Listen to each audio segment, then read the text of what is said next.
Are you looking for a really awesome and amazing graphic designer? How about an illustrator or a photographer? This is Rainey Roberts, and I wanted to tell you how you can get my designer, illustrator husband, Scotty Roberts, to work for you on your project. Do you have an awesome self-published book but no cover, or even worse, a cover that really sucks? Do you need a kick-ass logo for your company or some f***ing awesome graphic designs for your ads or website? Then get in touch with my husband for the best f***ing awesome kick-ass design and illustration. He knows his stuff, and he's been at this for more years than I've been alive. Go to ScottAllenRoberts.com. That's Scott with 2 T's, ALANROBERTS.com to take a look at his online portfolio of work, or call 651-468-8115. Now go out and kick some ass with some kick-ass graphic design. Hire my dad, so he can take me to Disneyland.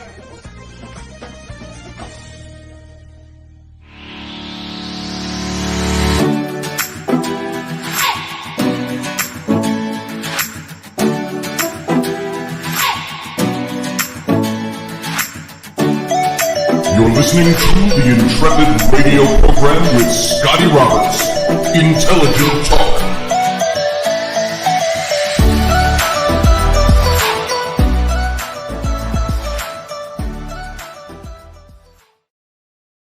Hey folks, happy Monday evening. Welcome to the program. This is Scotty Roberts, your host, and this is the Intrepid radio program right here on the Odyssey Radio Network. That's ODYSY1.com. Come on over, see all the goodness that's Odyssey Radio. Check out the schedule there. You can see all the different shows that play there throughout the day. You can catch them live. You can catch them in repeats. And those shows that are there will also, that schedule that's there will also tell you all the different times you can see this show over on Odyssey Radio. And if you're here already, and if you're from somewhere else and watching it somewhere else, hi, baby. Hi. That's my wife, Rainey, over there. She's sitting on the sofa. We now have a sofa for the peanut gallery. What you looking for? My meter. It's right here. Right there. There you go. Oh, You're welcome. Come on over and say hi. hi. And you're watching on the YouTube channel. That's youtube.com/Mr. Scotty Roberts. There's my beautiful. Hi. How you doing? I'm putting kids to bed. Wow. That sounds exciting and fun. It's a Yes. school night, guys. You got school tomorrow? So, yeah, we've got a few more days. We're heading out to Disney on Saturday for a week. So this show will probably be off for a week. I might catch you a few times in there, but only in snippets. So All right. go have a good time with the kiddos. Kids are hollering. Bye. Bye. No Bye. kisses. Bye. No Bye. kisses. I'm trying to stop them from making noise.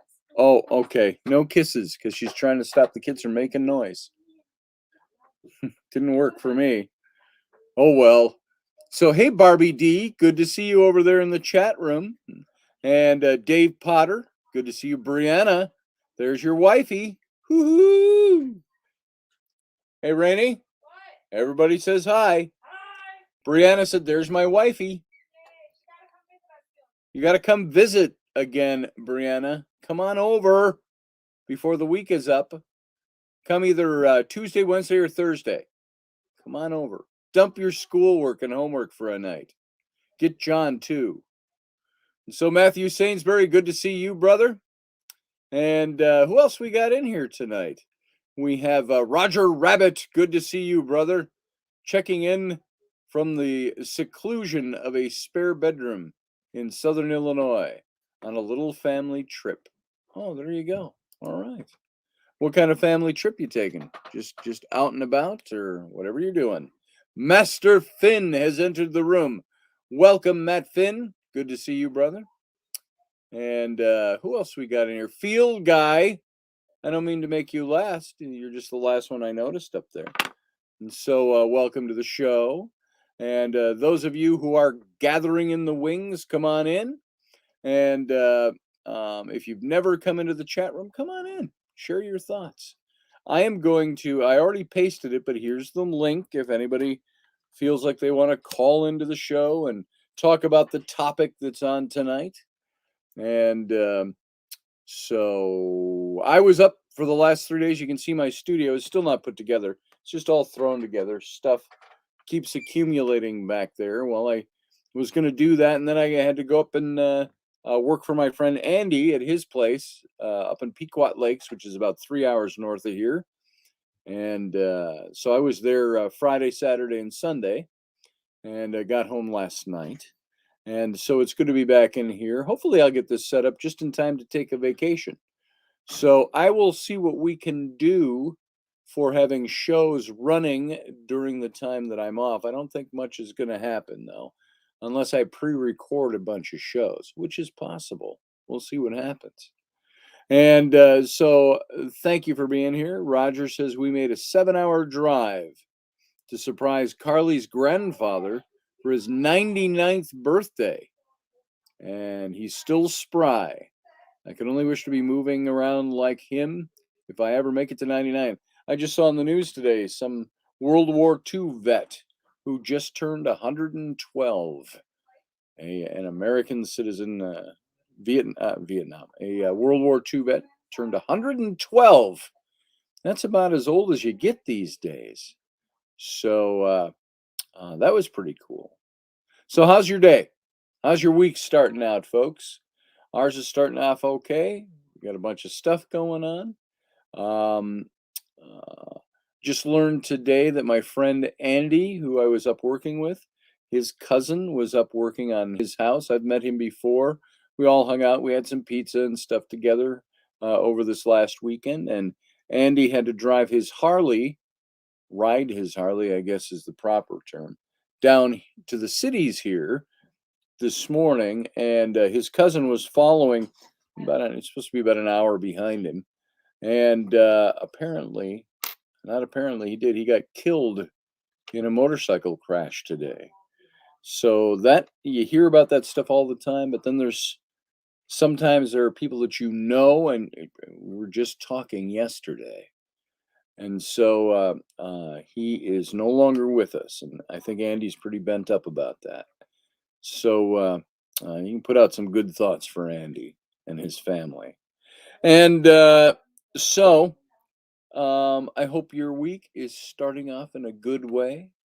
If you got anything special, you can share that with us. And go click on that stream link, and it'll take you right into the studio here. It'll put you in the wings, and I'll catch you.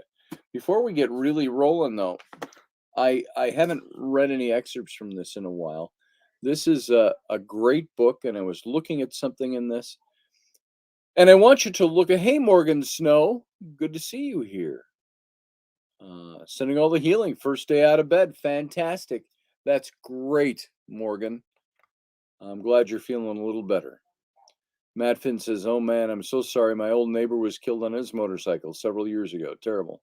Yeah, this was just this morning.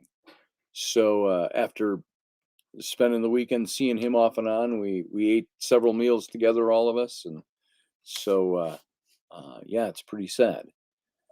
Well, this book, The Authoritarian Moment, and if you can see the subtitle in this, it says how the left weaponized America's institutions against dissent.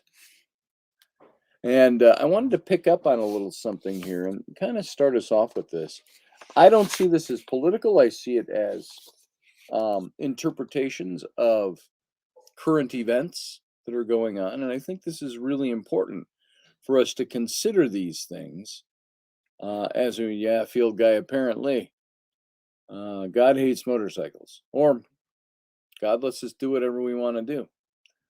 And I know a lot of people that have ridden and haven't been killed on motorcycles. So I still want to get one. I want to get an Indian chief. But, you hear this stuff close to home, and it's tough. And Andy is opening up a Hell's Head Coffee. He's now doing a Hell's Head motorcycle repair. And so you're going to see his website shift around a bit and see some of that stuff as well. So I want to talk to you about the culture war. It's in this book. It's by Ben Shapiro, The Authoritarian Moment. And you have to look at our country right now and ask, what is the authoritarian moment? What's going on? What's the narrative being preached? What is even if it's in the name of what some people think is good, what happens when the authoritarian movement starts telling you what you should be doing? Now, yes, we have laws. Yes, we have all those things. The government tells us a lot of things to do, but we've elected those people into those positions to make those decisions. What happens when you have too much weight on one side and the checks and balances aren't quite there? We're going through that right now. Now, this is interesting. This is on the culture war. Listen to this. Our philosophical betters, the elitist opinion makers, who claim to understand the deeper meaning in our politics, generally present two explanations for division in America: race and class. Both are utterly insufficient. The Marxist theory, now if you've studied any Marxism at all, you know where we're going here. The Marxist theory of class-driven division has long provided a shoddy explanation for real-world phenomena.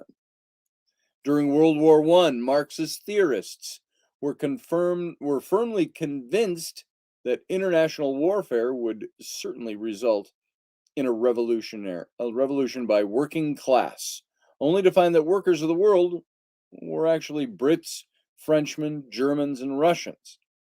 Today, Thomas Piketty explains Trump by appealing to rising income inequity, but can't understand just why Trump voters continue to reject the overt redistribution of Democratic Party.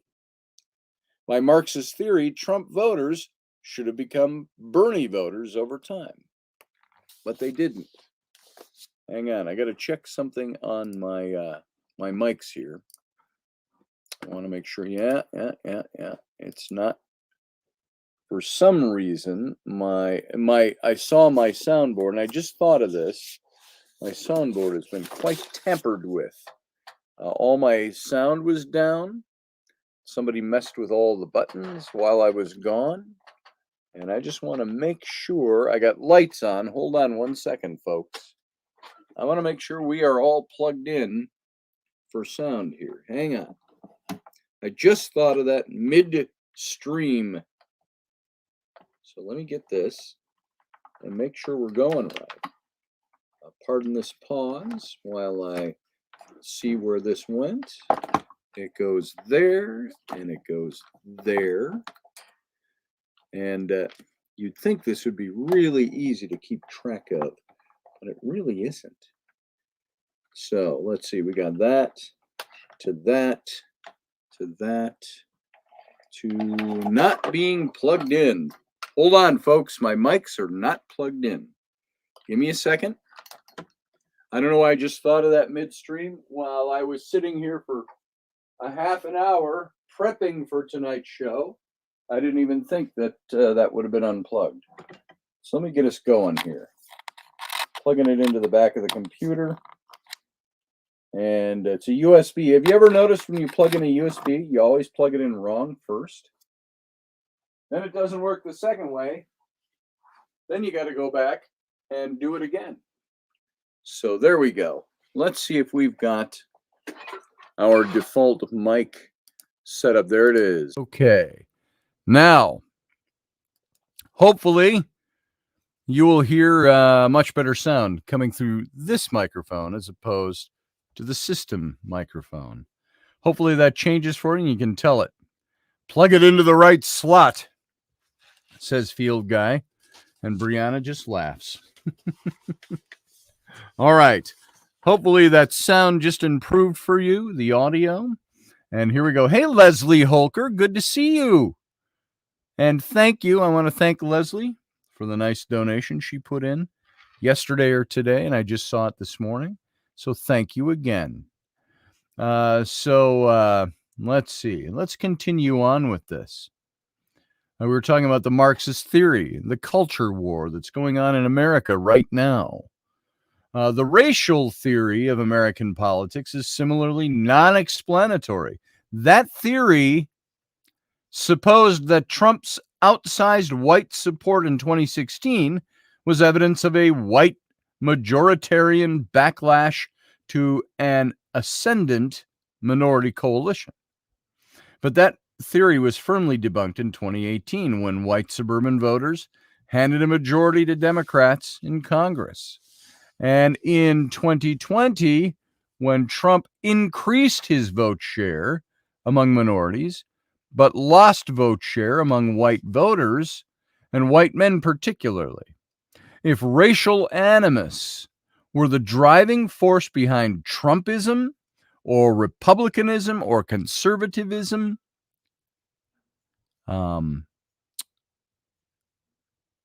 more broadly, that wouldn't have manifest itself in a 55% Cuban vote for Trump in Florida, or in Trump closing the gap in majority Latin Rio Grande Valley districts like Star and Hidalgo counties from 60 and 40 points in 2016 to 5 and 17 in 2020. So Trump didn't overperform estimates among Latino and black voters because he was a racist. He overperformed because the elitists in our institutions declare things racist even when they aren't. Remember that, folks. That's how it works. That's the political game that's being played. Joe Biden suggested that Trump engaged in full-time dog whistling, despite Trump's repeated denunciations of white supremacy and his unprecedented outreach to minority communities, including a criminal justice reform program largely opposed by many in the grassroots conservative community. But as it turns out, elitist white Americans and woke anti-racism advocates who largely overpopulate the media, corporate America, social media halls of power, and Hollywood don't have a read on broader minority viewpoints. When these elitists declare that standing with the police is a dog whistle, voters of all stripes tune out. In fact, that sort of labeling, now this is important, that sort of labeling, the attempt to turn all political opposition into evidence of personal malevolence, the mainstreaming of conventionalism, combined with top-down censorship and incentivization of revolutionary aggression, is the reason for backlash against the down-ballot Democrats. Our culture wars aren't about anything so mundane as marriage, policing, or even abortion. Our culture wars are about a simple question. Here it is, folks. Can we agree that freedom of speech is more important than freedom from offense? Is freedom of speech in this country more important than freedom from offense? Think about that for a minute. Hey, Delaney Pearl Jones. Trump was helping black business owners so much. There you go. So let's move this on. Our culture wars aren't about anything so mundane as marriage, policing, or even abortion. I read that already. Our culture wars are comprised of this one question. Can we agree that freedom of speech is more important than not being offended by someone else's speech? We can hire, work with, break bread with people who may differ on the nature of the good life, but agree on the individual freedoms that can't come along with being an American. Hang on, let me turn this page. I'm reading from this book, folks. If the answer is no, you're probably a leftist. If the answer is yes, you're probably part of the silent majority. And perhaps you're only silent because you don't know that you're in the majority. You don't realize it. Why don't you know that you're in the majority? Because for 3 generations, there's been an ongoing, successful attempt to wrest institutional control from the apolitical and to weaponize those institutions on behalf of the authoritarian left. And most Americans tend to think individually, both philosophically and strategically. They spend their time attempting to convince friends and family of their viewpoints. You recognize that? Rather than infiltrating institutions and using the power of those institutions for mass marketing. Leftists have no such qualms. Most Americans, trusting in the free market and free speech, insist that people be left free to make their choices that they don't like and oppose the exercise of institutional power. Leftists militarize powerful forces in a variety of fields to achieve their political ends. The authoritarian left has successfully pursued a three-step strategy to effectuate their takeover of the major institutions in our society. The first step, winning the emotional argument.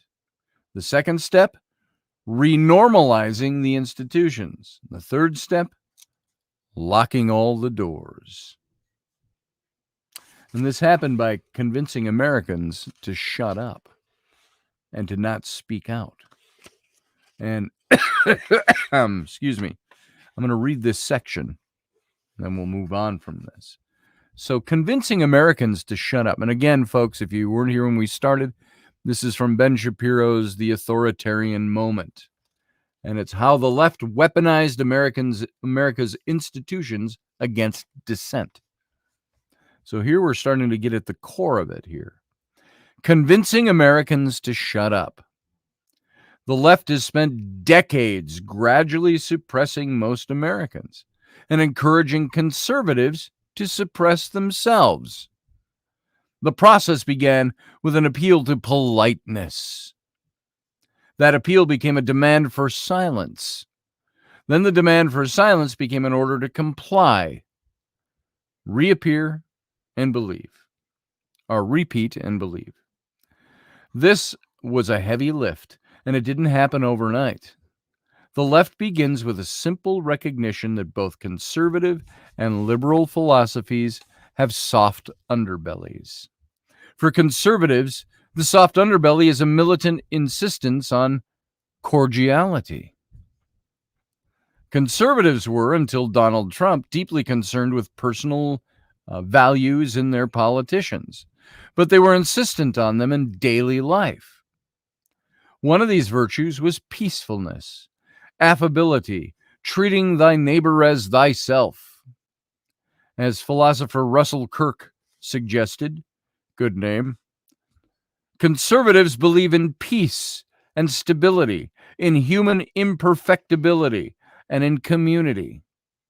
If we believe in peace and stability, that requires tolerance. If we believe human beings are imperfectible, we shouldn't be too quick to judge. If we believe in the value of community, we must be willing to forgive small slights. These are nuanced ideas, but all too often, conservatives boil them down to being proper. And by being proper, conservatives all too often mean being inoffensive. Well, I can't say that. I'm going to offend somebody. But being inoffensive is a bastardization of the call to decency. Conservatism doesn't merely believe in anodyne cordiality, a cordiality that looks the other way at cruelty, or requires silence in the face of sin. Conservatism promotes certain values that come into conflict with leftist values. Conservatism relies on moral judgment, too. Conservatism believes that friendship relies on willingness to steer those we love away from sin. As the Bible states, you shall not hate your brother in your heart. You shall surely rebuke your fellow, but you shall not bear a sin on his account.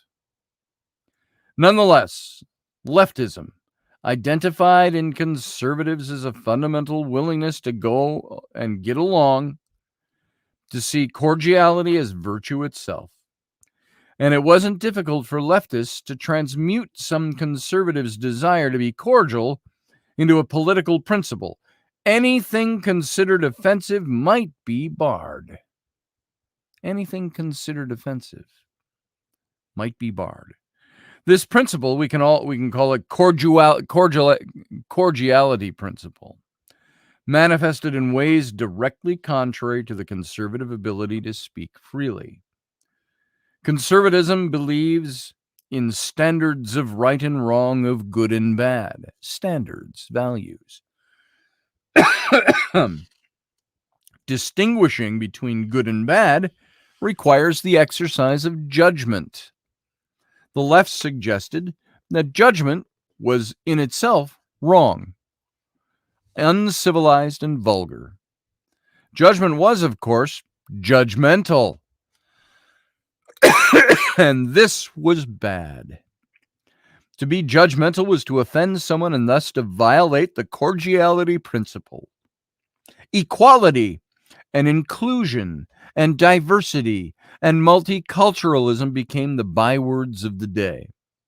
As conservative philosopher Roger Scruton writes, in place of the old beliefs of a civilization based on godliness, judgment, historical loyalty, young people are given the new beliefs of a society based on equality and inclusion, and are told that the judgment of other lifestyles is a crime. The non-judgmental attitude towards other cultures goes hand in hand with a fierce denunciation of the culture that might have been one's own. So equality and being equal are two different things.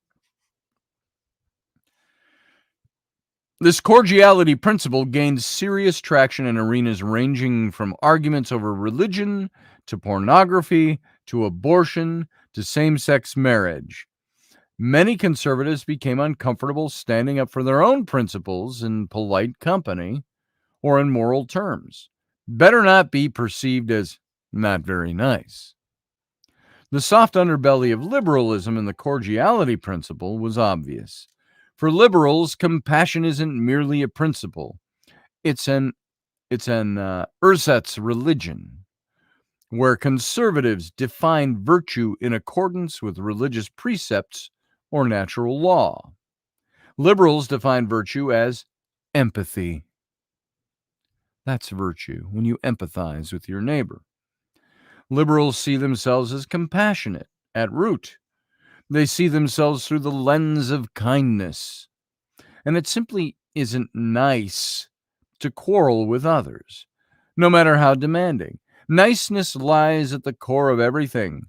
Better to bite one's tongue than to start a fight which might be seen as intolerance.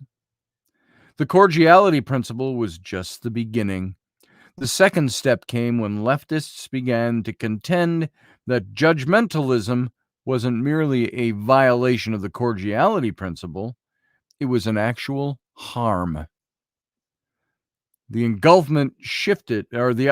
argument shifted from just be nice to silence is required. Now, traditionally, offense has not been considered a serious harm. J.S. Mill famously posited the so-called harm principle. The notion that activity that actually harms someone ought to be condemned or even legally barred. If that hurts you and offends you, it should be banned. But Mill himself rejected the conflation of harm and offense. Just because someone found something offensive, Mill argued, didn't mean it ought to be regulated or socially banned. The distinction between harm and offense, however, can be really murky. Philosopher Joel Feinberg points out that few of us believe that people should publicly have sex with one another, and that's a crime against our sense of cordiality. Offensiveness, he says, can in fact be a harm. To that end, Feinberg posited a balancing test.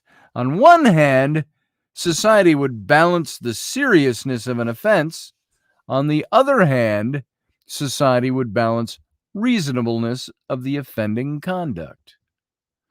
If offensive conduct did not seriously offend anyone, for example, and was personally important to the offender, the conduct would be allowed.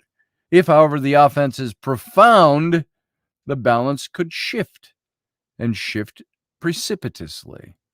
The authoritarian left has officially shifted Feinberg's balance. Every offense to particularly vulnerable groups, meaning groups defined as vulnerable by the left in a kaleidoscopically changing hierarchy of victimhood, represents the possibility of profound offense. Those who engage in such offense must be silenced. Thus, the far left has posited that even minor offense amounts to profound damage. Even minor offense amounts to profound damage. Hence the language of microaggressions, which posit by their very nature that verbiage is an act of violence. Aggressions range from the utterly asinine, "Where are you from?" which is now apparently a brutal act to ask, since it presupposes that the subject of the question is of foreign extraction, to the extraordinarily counterproductive references to meritocracy are deeply wounding, since they presuppose that free systems reward hard work, thus condemning the unsuccessful by implication. And this will be the last few paragraphs I read out of this for tonight. Microaggressions require no intent. Intent is not an element of the crime, since we may not be aware, thanks to our implicit bias, of our own bigotry. They do not even require actual evidence of harm. Subjective perception of offense is quite enough. The culture of microaggression is about maligning claims of harm, magnifying claims of harm in order to gain leverage politically. The leverage that can grow to astonishing proportions. Woke staffers got a reporter for the New York Times fired for using the N-word to explain why and when using the N-word was wrong. You've heard of that. You can't even say the N-word in intelligent debate to talk about its uses and where it came from. And you got people on the news treating us all like children, like, well, he uttered the N-word. It's like, what N-word? Well, the N-word that they have proclaimed was the wrong word to be able to enter. Yet you see the black community use the N-word all the time in comedy and songs and whatever, and with each other. So they got this New York Times reporter fired for using the N-word to explain why and when using the N-word was wrong. The Times executive's editor, Dean Baquet, even repeated the authoritarian left's favorite mantras. We do not tolerate racist language regardless of intent. So intent has nothing to do with it. It's just using the word. Regardless of intent. If you can be racist without intent, silence becomes the only protection for most Americans. After all, as Berkeley leftists chanted when I spoke there, Ben Shapiro says, in 2017, speech is violence. But now the left has gone even further. Now, silence is violence. This idiotic, self-contradictory slogan has been picked up by a myriad of politicians and thought leaders. The idea is that if you remain silent in the face of an evil defined by the left naturally, then you are complicit in that evil. Pardon me. It's no longer enough to oppose racism. For example, you must carry around a copy of Robin DiAngelo's White Fragility. Announce your white privilege for the world to hear and prepare for your inevitable atonement. If you don't, you'll be deemed an enemy. Now, don't mistake the slogan "Silence is Violence" as a call for open speech. Far from it. Silence is violence means that you must remain silent, but only after doing the work. Learning why your point of view is utterly irrelevant. Ceding all ground to woke leftists and becoming a crusader on behalf of their point of view. If you refuse, you'll be targeted. Albeit, abject apologies will be demanded. The only way to escape the social media brute squads is to become a member, baying in unison. Next, when we get to this next time, the renormalization of American institutions is what we're going to look at. But again, that's Ben Shapiro's book. I recommend you get it and read it. The Authoritarian Moment. That is a powerful book just knocked over an action figure in our society today. Steve Clark says, I'm not white, I'm rosy. Yeah, so am I. Kind of. My nose anyway, and my cheeks a little bit. So these people do whatever their radical college professors tell them, says Matt Finn, is needed to spark a revolution. Exactly. That's it. Nostradamus, says Field Guy.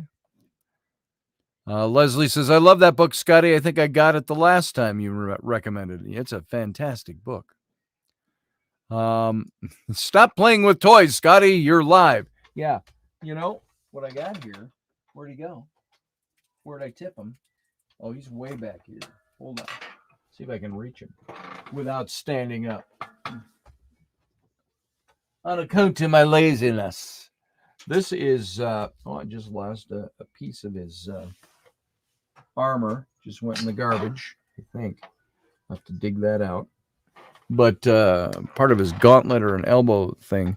But yeah, this is the Knights. I don't think they were called of the Round Table, but they were these knights. This thing has got to be about 50 years old. My brother and I each had one of these. And I had the silver knight and my brother had the gold knight. And that's how they came. Oh, it was his visor. Just snapped off. There's a visor. It's laying down there somewhere. But the visor for his armor helmet. And I've got his dagger and his sword. They're just not on the character right now. They're in a box somewhere. And he's got a sword and he's got a big lance spear. But yeah, this guy, I had him standing in Flynn's room. Flynn had him for a while. And in the packing, he ended back up in my stuff. So I got to find all his little parts. He's got the big sword and everything. It's pretty cool. So they were cool. And they had horses, too, with the horse armor. So that was some pretty cool stuff when I was a kid. And we got those in the late 60s, I want to say. So that and Major Matt Mason. Any old enough to remember these guys? I had all the Major Matt Masons. I had all the G.I. Joe junk. It was fantastic. So, Susie Q, welcome to the program. David Castle, welcome to you as well. There's people sneaking in, and I missed some of you as you came in. That's because I'm talking. Let's see. Matt Finn says, I think Ben's okay, but he's a twerp. Had some hot mic moments. I lost respect for him after that. I like Ben Shapiro. He seems to be pretty level-headed and pretty common sense. And I kind of like what he brings to the table. Scott Allen snuck in. Good to see you, Scott Allen. Glad you're here. I will cancel Scotty Roberts, says Doug Stack. How you doing, Doug Stack? Good to see you here. You go ahead and try to cancel me. I don't get offended. Remember? Offense. Being offended is a choice. Somebody laughed at me for that the other day. It's like, you don't think very much, do you? In order to be offended, you have to choose to let whatever was the offensive material actually offend you.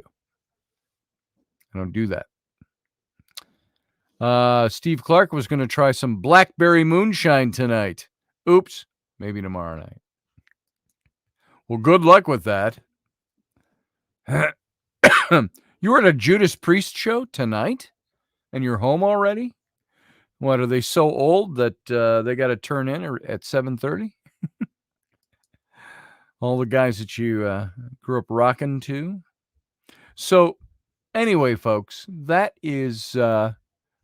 took up 40 minutes of the show. Greetings and getting into that. I thought that was important. Let's jump into the Old Testament here in a few minutes, but I'm going to do a quick ad so we can cleanse our palates for a little transfer over.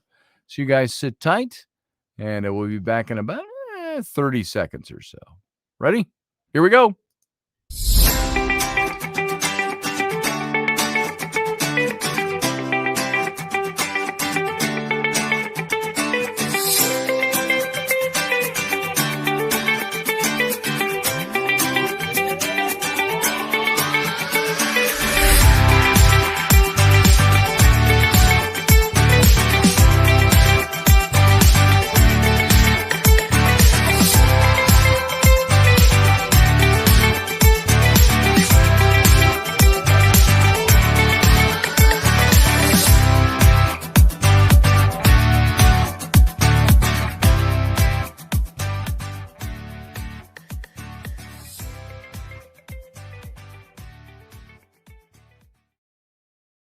Hey, folks, hope that helped cleanse your palate a bit. That, of course, is the opener for the Sunday morning show. It's Sunday with Rainey and me, even though the majority of Sundays in the recent few months, she has been gone.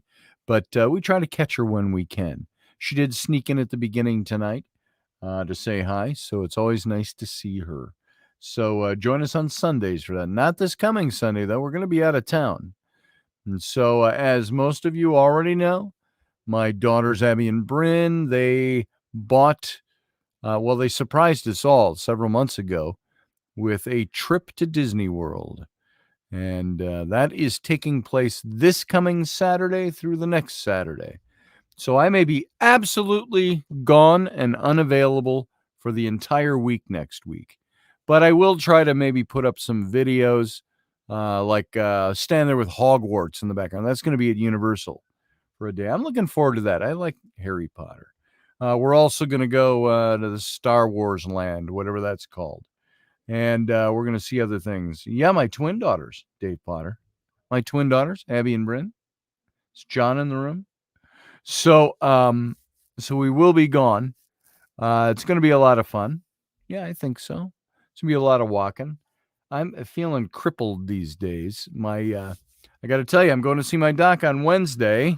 Not that you need to know this, but in and amongst all the little ailments I've got with, heart and diabetes and junk like that, I have been super dizzy and lack of equilibrium, loss of equilibrium. And my wife will sometimes look at me because I don't explain this to her all the time and say, how come you're not up doing your stuff? Well, you know what? I'm not walking very good. I'm wobbly. And sometimes I have moments where I burst through and I feel pretty good. I just muscle through it. Other times, like right now in my head, my whole head feels wobbly. I got up today. I was sitting on the sofa having some lunch with Rainey. And I stood up and I almost fell over. So I'm going to go to my doc. I'm going to say, what the hell is going on? Good friend of mine, Dave Potter, you know her, Dana Jean. She told me today, sometimes there's a little bone in your inner ear, that there's ways to manipulate that, and that causes it. So I'll have to see. Steve Clark says, blow the, what was that? It already scrolled up out of my sight. Blow the CB webs out of your head, Scotty. The CB. I don't know what that is. CB. I'm lost on that one. I don't normally have low blood pressure, says Dave. Maybe I'm taking too much blood pressure meds. They got me on blood pressure meds because I'm slightly high. It's horrible stuff. I had vertigo a couple of years ago, and now I get dizzy really easily. Yeah, I feel like I've just come off a carnival ride all day long. So you can imagine what that was like moving. So I think John and Bree, when they came over and helped us move, they were like, "Don't pick that up. We got that." It's like, I'm strong enough to do it, but I was stumbly. So it's weird. Let's see. Don't be ashamed if you need a scooter, bro. You know what? I will never, hear my words, never get a scooter. I swear. I'll get a cane before I get a scooter. Just saying. Brianna says, since we moved, you guys have been the same. I've been the same way, especially today right now. Actually, I'm tingly and low energy, but I also haven't been sleeping. Yeah, it's been that way. I've been sleeping. I slept. I feel like I slept half the day today. I had to go lay down. And little part of it, Rainey had to get some tests done today, and they needed her to, they told her basically go to bed at 2 a.m. and get up at 6 a.m. They wanted her to be tired for this test she was getting done. And so I tried to stay up with her. And I was already shot. I'd come back from working at Andy's for the weekend, and I drove the 3 hours home, and I tried to stay up with her, and I just couldn't do it anymore. I finally laid down and crashed. I didn't get any less sleep, it seemed, but there it was today. I had to sleep at least 2.5 hours in the middle of the day. So I don't know. Yeah, Disney's a lot of walking. That's what my daughters keep telling me. Make sure you're in shape. Use that Nordic track and get in shape for walking. And I'm like, I don't want to complain. I don't want to say I'm dizzy. So we'll have to see how it goes. I will not get a scooter. I'll crawl before I get a scooter. Personal pride, folks. Personal pride. So as we were saying, the Old Testament. We've been talking about Jesus, Potter, Harry, Christ. And it's a book that was written to compare the two figures as literary characters. And we've been in a couple of weeks of, and we probably could have done this in a couple of days, but we do other things on this show too, and we don't get it all done in one day. But this whole thing of establishing the arguments either for or against an historical Jesus. And this is, I think, the case that this author is building to try to establish that Jesus is a literary character, not a historical one. But the modern Bible, if you've looked at it and you've studied it all and you've read it, it's a collection of writings that really attempt to link Jesus of the New Testament as an historical figure to the much older and the much more exhaustive Old Testament, the Jewish scriptures. And it was generally maintained by Christians that Jesus had come as the Jewish Messiah.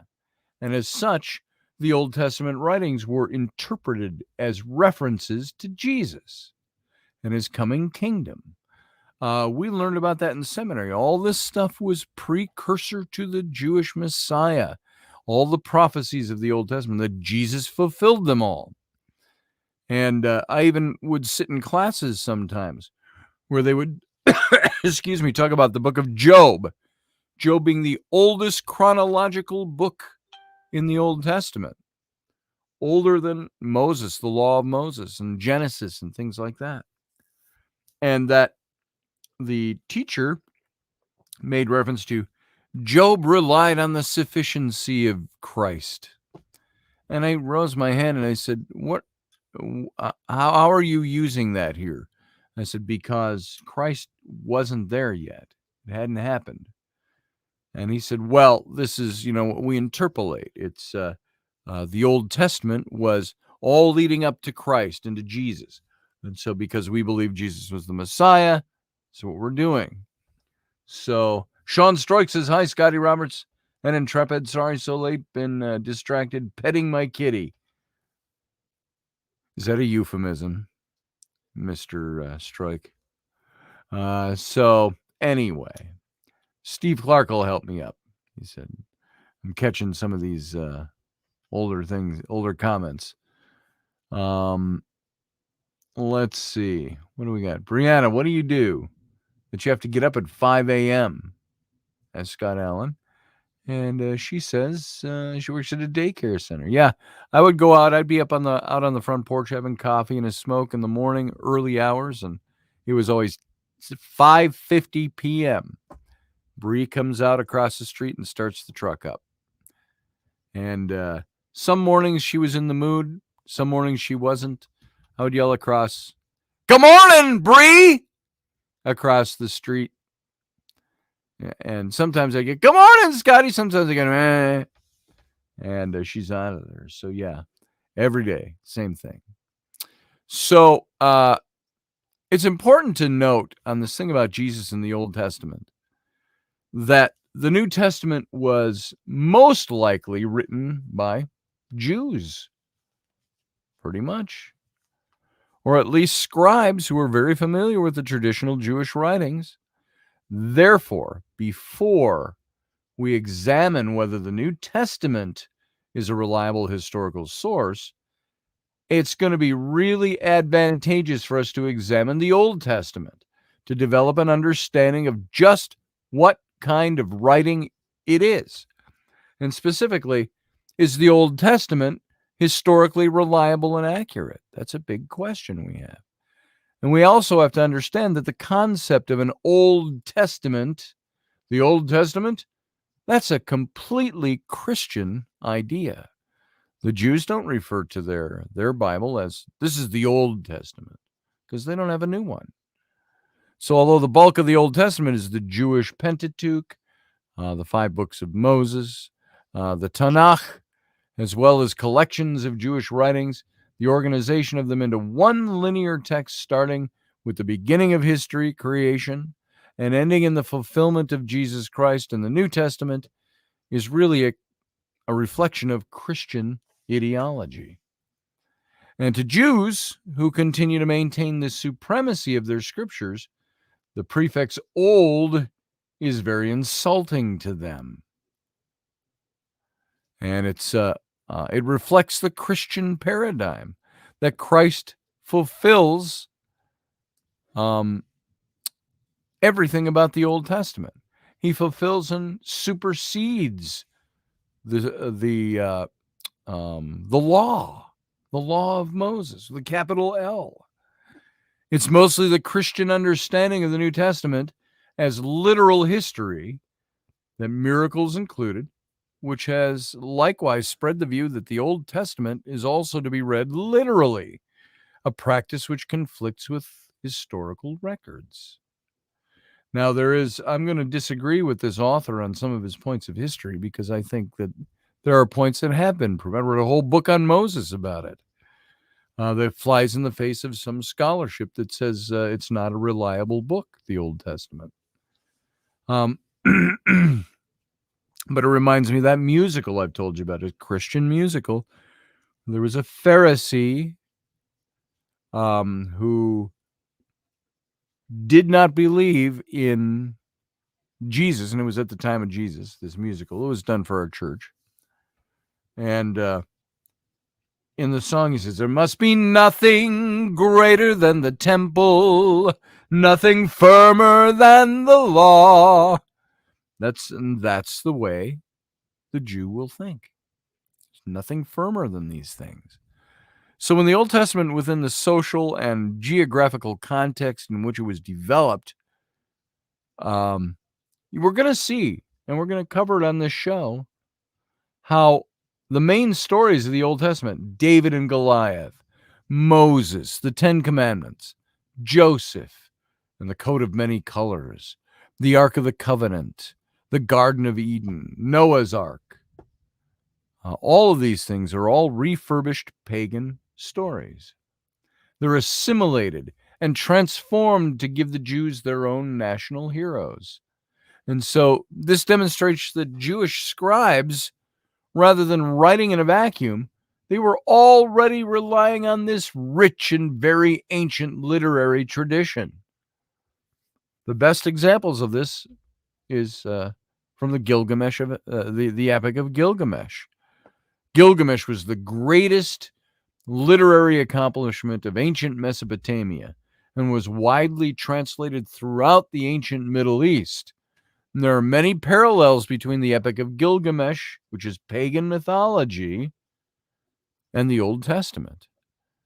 We're going to focus on just one story, the story of the flood, to demonstrate how closely the parallels run and how it can be effectively proven that the Old Testament is borrowed from earlier sources.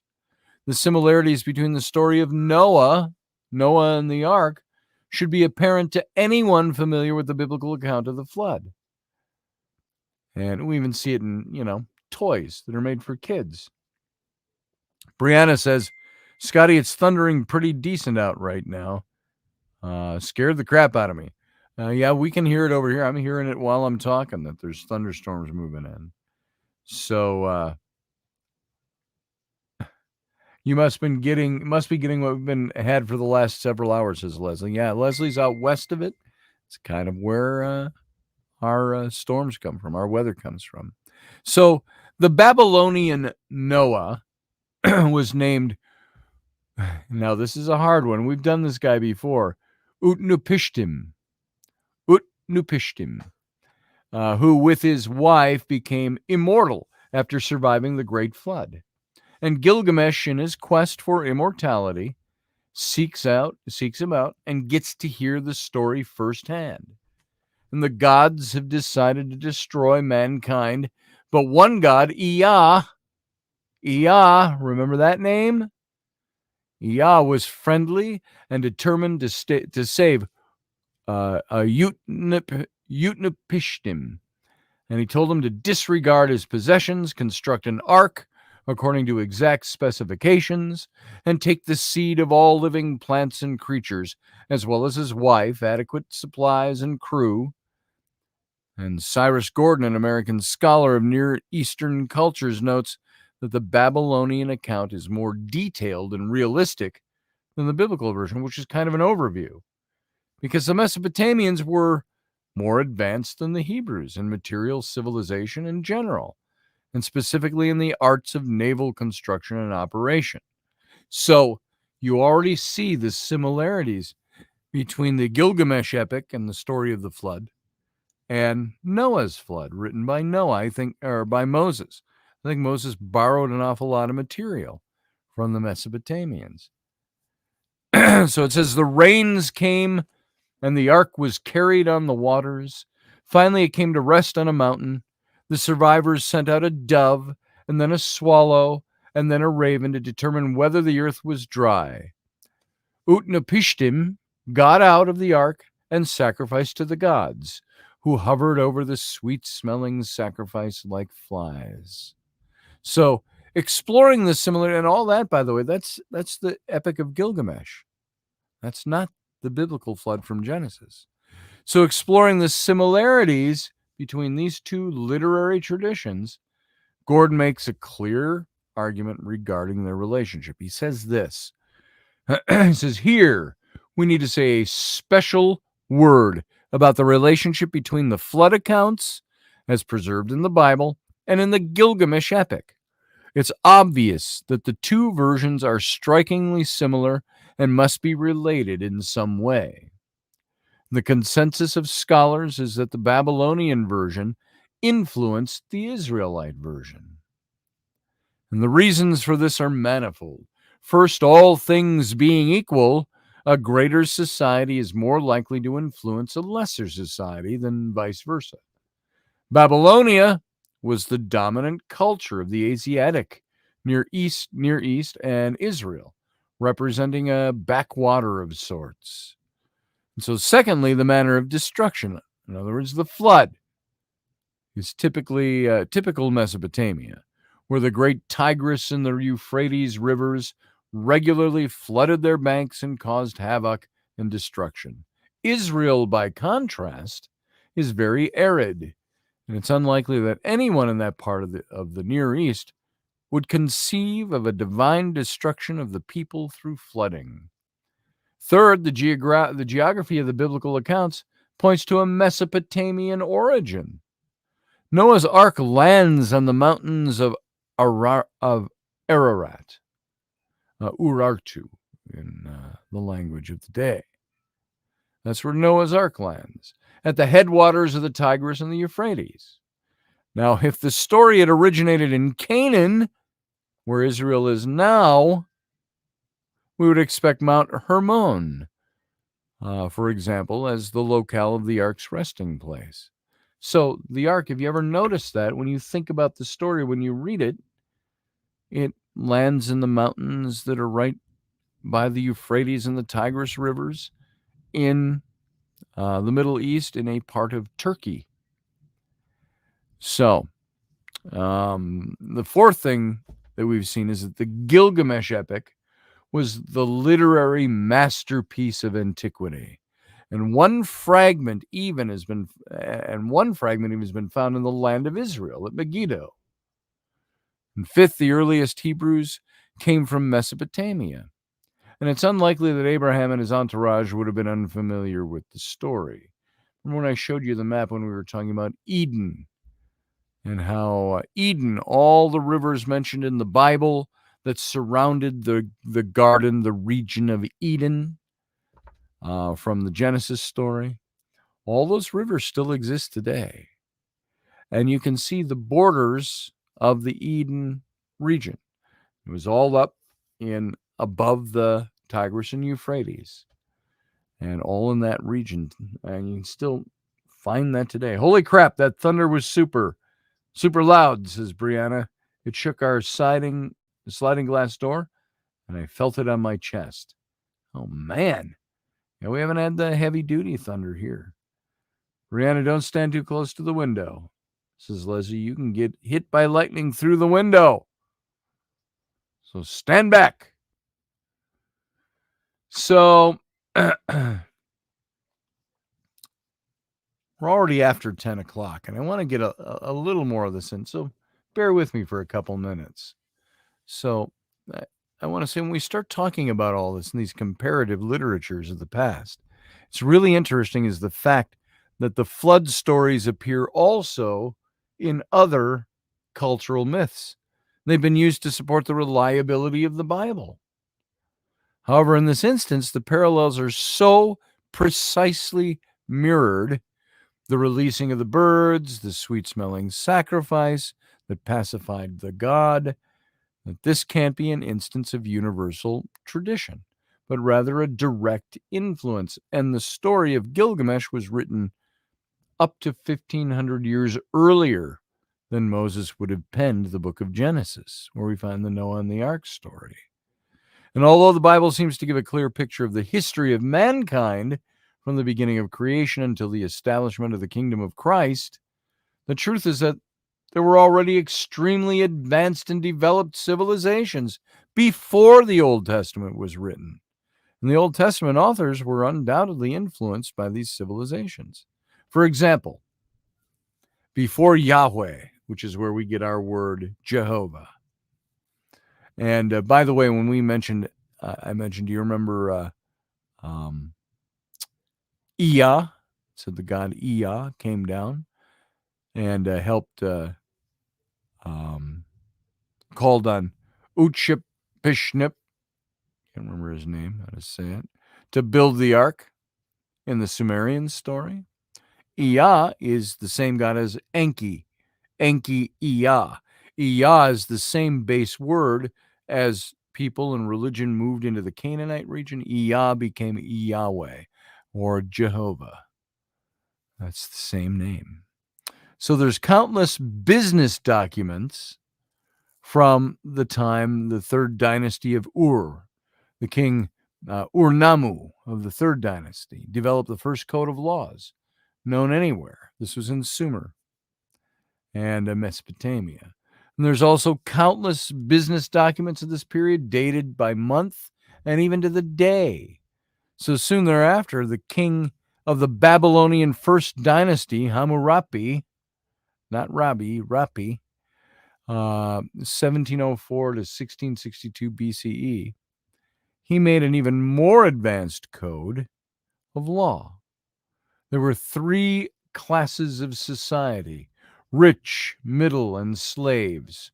Prices were fixed, laws were precise, and included traffic violations, marriage, care of children. A veteran's Bill of Rights existed in ancient Mesopotamia. And moreover, it was specifically devoid of legalistic jargon, so that anybody could understand the regulations. And so the Jews were heavily influenced by their 70-year Babylonian exile, something that can be seen, for example, in their calendar. Remember, I talked about how in the 5th to 6th century, there was 70 years. Babylon came and sacked Jerusalem, leveled the temple to the ground, carried off all the inhabitants. So the Jews lived in Babylon under captivity, not as slaves necessarily, but incorporated into Babylonian society. And that had a great influence on them, that 70 years. So Babylonian unity is reflected by the spread throughout the land of a single calendar whose month names persisted to the end of the Babylonian history, and which live on in religious calendars of the Jews who adopted it during the Babylonian exile. And this is why, by the way, after they returned to the land from the exile, this is where I said the 72 rabbis went to the Library of Alexandria to reconstruct the Hebrew scriptures. And so now this isn't to say that they assimilated to Babylonia. In fact, the extreme disapproval of adapting outside customs and pagan religions, as well as ritualistic laws and strict punishments for idolatry, may have been formulated as a way to protect an autonomous Jewish identity within Babylon. And at the same time, many of the stories of the Old Testament disagree with archaeological evidence.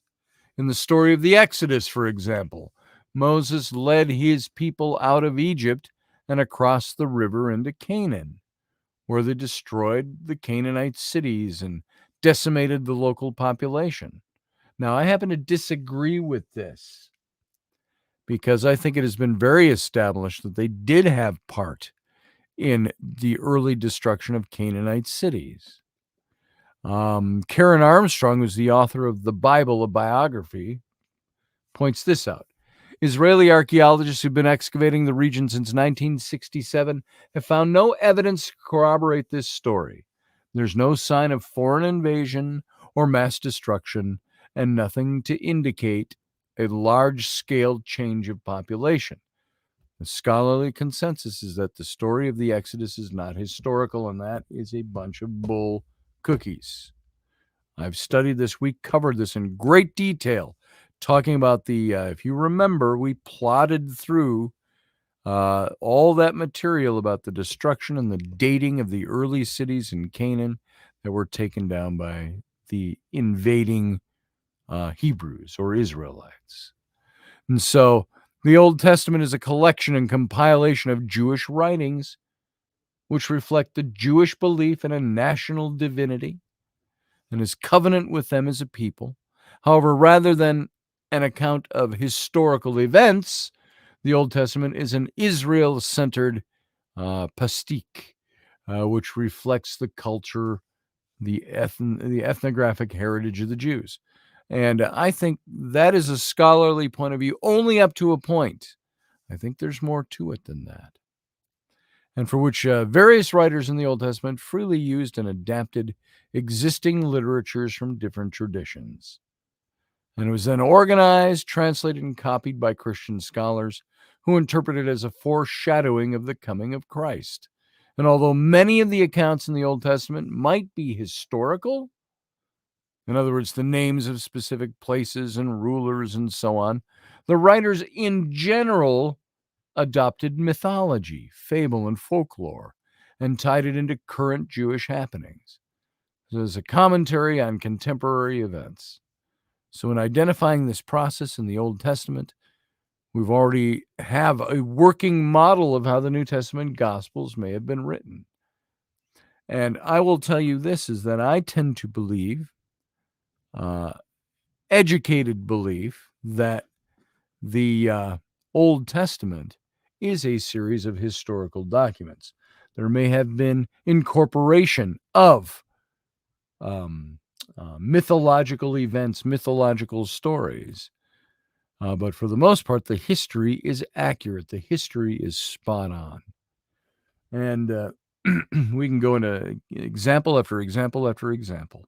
So there it is. Good night, Bree. Good to see you here tonight. And folks, on that note, we're going to wrap it up. Tomorrow night, we're going to pick this up again. We're going to talk about the New Testament, how it ties into the Old Testament. And we're going to take a closer look at this. Thank you, Leslie. I appreciate that. That means a lot to me. And, of course, you can go see my website, too, scottallenroberts.com. That's all scrolling down below us. So, everybody, I want to thank you for being here. I want to thank you for taking your time to come here and spend it with me. I appreciate that. And so I'm going to call it quits for tonight.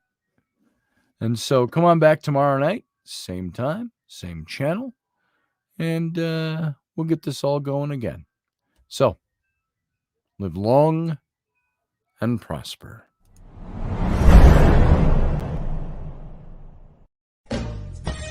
Are you looking for a really awesome and amazing graphic designer? How about an illustrator or a photographer? This is Rainey Roberts, and I wanted to tell you how you can get my designer, illustrator husband, Scotty Roberts, to work for you on your project.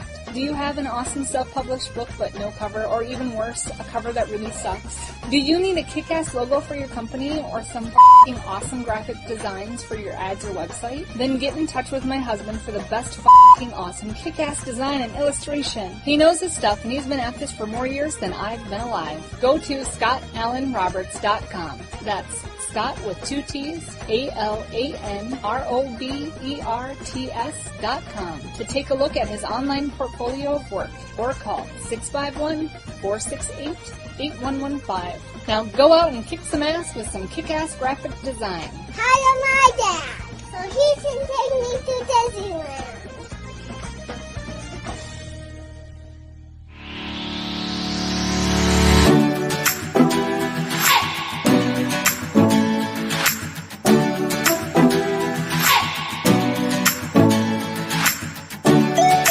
You're listening to the Intrepid radio program with Scotty Roberts.